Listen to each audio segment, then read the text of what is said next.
عامة انت شخص مشتت. دلوقتي انا عايز اقولك على حاجة.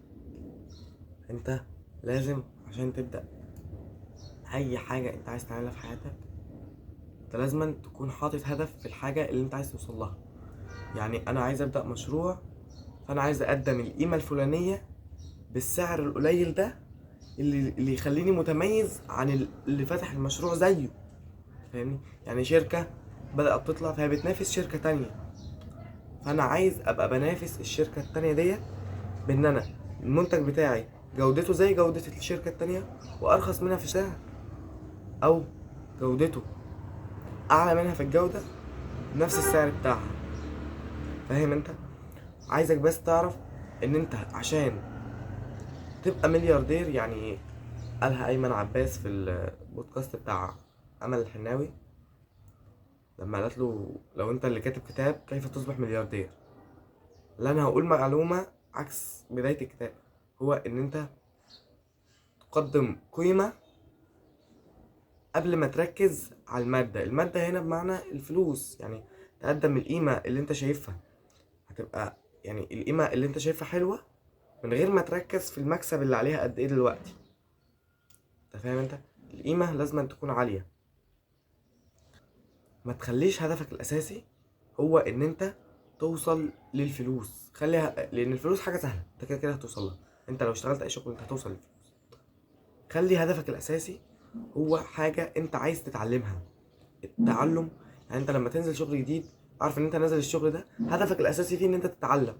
هدفك الاساسي في ان انت مثلا عايز تنزل الشغل ده تتعلم، وبعد كده وبعد الهدف الاساسي ده انت عايز تاخد فلوس. دي حاجة طبيعية عشان تعيش، عشان تعرف تتكيف، عشان تعرف. عايزك تركز كمان في حتة ان انت لازم تتكيف مع اي وضع. اي وضع هيبقى بيجي عليك في حياتك انت يا اما تتكيف يا اما تموت. زي ما قالها برضو ايمن عباس في البودكاست ده، كان قال ايه؟ الديناصورات جت وعاشت ملايين السنين، بس سبب عدم تكيفها هو ده اللي خلاها تنقرض. فاهم؟ لازم تتكيف مع اي وضع انت هتتحط فيه، سواء يكن الوضع ده هيكون ايه، بس انت لازم تعرف تتكيف. انت لو معرفتش تتكيف هيمشوك ويجيبوا غيرك في الشغل. فانت لازم تتكيف مع الصعوبات والضغط، و يعني اي حاجة سلبية عليك انت لازم تتكيف معاها عشان تتعلم، مش عشان تجيب فلوس. خليك مركز في كده، الارزاق بيد ربنا. بعيدا عن اي حاجه، الارزاق بيد ربنا.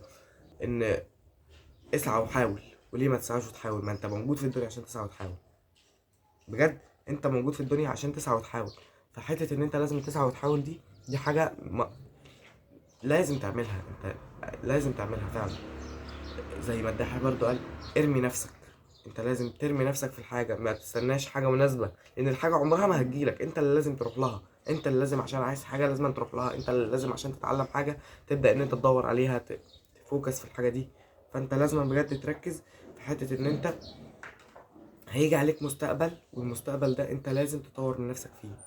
لازم ما تفضلش قاعد مكانك. انت طول ما انت قاعد مكانك فانت عمرك ما هتتطور، ولا عمرك هتتقدم، ولا عمر حد هيركز معاك اصلا. انت متخيل انت في مجتمع، انت في مصر في اكتر من 120 مليون مصري. ليه انت اللي تبقى متميز؟ او ليه انت اللي تبقى الناس بصالك على ان انت اللي مفيش غيرك في المجتمع؟ لازم تعمل نفسك القيمة بتاعت حتة انت يبقى لك. كل ما مقدار تعلمك يزيد كل ما قيمتك في المجتمع هتزيد. خليك فاكر ان كلما زادت مهاراتك زاد احتياج الناس لك وقل احتياجك للناس. يعني بس هي مقولة حلوة أوي يعني بصراحة، اللي هو إيه؟ إن أنت كل ما المهارات بتاعتك بتزيد كل ما أنت احتياج الناس ليك بيزيد، وفي نفس الوقت أنت احتياجك للناس بيقل. يعني أنت مثلا واحد كنت كريتور زي كده يعني فإيه؟ فأنت مثلا لازم تبقى بتمنتج، تعمل سمنيل، وبتصور وبتقصقص والكلام ده كله. فانت كل ما بتبقى مثلا متعلم المهارات ديت انت مش محتاج ممنتج، مش محتاج صانع سمنين، مش محتاج كذا. انما مثلا كل ما مهاراتك بتزيد، يعني ده كل ما مهاراتك بتزيد كل ما الناس بتحتاج ليك. انت دلوقتي ممكن تشتغل ممنتج، بس الناس اللي هم اللي بيعرفوا يمنتجوا حتى لو هم كنت تكريتهم ممكن يشتغلوا ممنتجين، ممكن يشتغلوا صناع صابنيز، ممكن يشتغلوا مصورين، ممكن يشتغلوا. هم على حسب بقى المهارات اللي هم بيبقوا شاطرين فيها، هي ديت الحاجه اللي هم يقدروا يصوروها فعلا. ففي حاجات كتيرة قوي انت ممكن تبدأ ان انت تتعلمها، زي المونتاج. وبرضه لو انت معاك لغة، دي حاجة جميلة جدا يعني. هي واحدة كده بشوفها على اليوتيوب، مش فاكر اسمها، سارة ولا حاجة، بس هي يعني كانت بتقعد تقدم محتوى يعني عن ازاي تتعلم اللغة الإنجليزية والسهولة. مش فاكر اسمها، بس يعني هبقى اقوله يعني في فيديو تاني. بس هي يعني كانت بتقدم محتوى عن ازاي ان انت تبقى شاطر في اللغة، كانت بتتكلم في الانجليزي، عن الانجليزي بصراحة. فهي يعني هي بسم الله ما شاء الله، هي مستواها متقدم، هي سي 1 دلوقتي تقريبا او بي 2. بس انا كنت بتفرج عليها عشان عايز اتعلم. فانت لازم تبقى بتركز تفوكسنج على حاجه. ركز معايا كده، انت لازم تجيب ورقه وقلم. هات ورقه وقلم دلوقتي، وابدا اكتب دلوقتي اهم 5 اهداف انت عايز تحققهم. والخمس اهداف دول ركز على يعني فوكس على هدف واحد منهم. هدف واحد منهم هو اللي انت تبدا فيه من دلوقتي. زي مثلا انا مثلا واحد عايز اشتغل مبرمج. انت ركزت دلوقتي على حاجه اسمها البرمجه. هتختار لغه واحده من لغات البرمجه الكتير، واللغه ديت هي اللي انت هتعمل عليها فوكسنج الفتره الجايه دي. زي مثلا انا واحد عايز اشتغل مبرمج، فهركز على لغه بايثون او سي بلس بلس او اتش تي ام ال.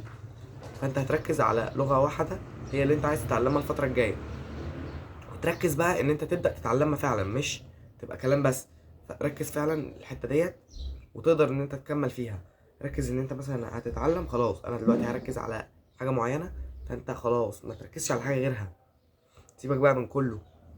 يعني انا شايف فعلا ان انت لما بتتكيف مع الحاجه تبقى مطلوب اكتر. انت لما بتبقى متكيف مثلا ان انت تشتغل تحت ضغط، غير اللي مش متكيف ان هو يشتغل تحت ضغط. انت مثلا متكيف ان انت تقدر تعمل كذا حاجه في نفس الوقت. تقدر مثلا تبقى مضغوط وبتشتغل وبتعمل، مثلا بتشتغل الصبح وبتيجي بالليل تعمل كذا وانت اتعودت على الضغط ده. فانت هتبقى حاجه مريحه جدا ليك ان انت تبقى في المستقبل بتشتغل حاجه واحده بس، ومثلا بتعمل العمل الخاص بتاعك انت لوحدك. فهي حاجه حلوه قوي بجد ان انت يعني تركز في كده. وانا عايزكم كمان ايه، يعني تبداوا من دلوقتي، ما تفكروش في حاجه ان انتوا مش هتعرفوا تعملوها. لا، انتوا كل حاجه تعرفوا تعملوها. انا مش بقول كلام تنميه بشريه، بس لا، انت فعلا العقل البشري ده عقل مذهل. سبحان الله يعني. ربنا سبحانه وتعالى خلقنا في احسن تقويم لينا. فاحنا نقدر نعمل اي حاجه احنا عايزين نعملها. انت مش هتتلام. بص، احنا كلنا مقدر لنا الظروف اللي احنا فيها. انت مش هتتلام على القدر بتاعك، انت هتتلام على القرارات اللي هتاخدها وهتبني عليها مستقبلك. فتعرف ان مفيش حد غيرك هيتضر او هينتفع بالمستقبل بتاعك غيرك انت. انت الوحيد اللي هتقدر تبني لنفسك مستقبل يعجبك، او مستقبل يبقى قصة ندم ليك. زي المقولة ديت انا قرأتها، كانت بتقول الوقت يمضي، اما ان تصنع قصة نجاح او قصة ندم. فعلا المقولة حلوة يعني. انت لازم لا اما تصنع مقولة نجاح، يعني قصة نجاح اللي هو ان انت تبدأ تنجح في الحاجة اللي انت عايزها، او مش تنجح، انت لازم تحاول. انت كده كده لازم تحاول. حاولت ما حاولتش، انت لازم تحاول. تعرف انت لو حاولت واتهزمت، مفيش حاجة اسمها ان انت تبقى ايه، يعني مفيش حاجة ان انت هتحاول وهتبقى واقع خالص، مش هيبقى في حاجة تانية. لا، انت هتحاول، ولو خسرت او اتهزمت، لا، انت هتقدر تقوم تاني. انت اتعلمت من المره الاولانيه، فهتيجي في المره التانيه هتتجنب الخطا اللي جالك في المره الاولانيه، تتجنب الخطا اللي جالك في المره التانيه، وهكذا. وفي الاخر هتنجح. ثق في الله ثم في نفسك انك هتنجح.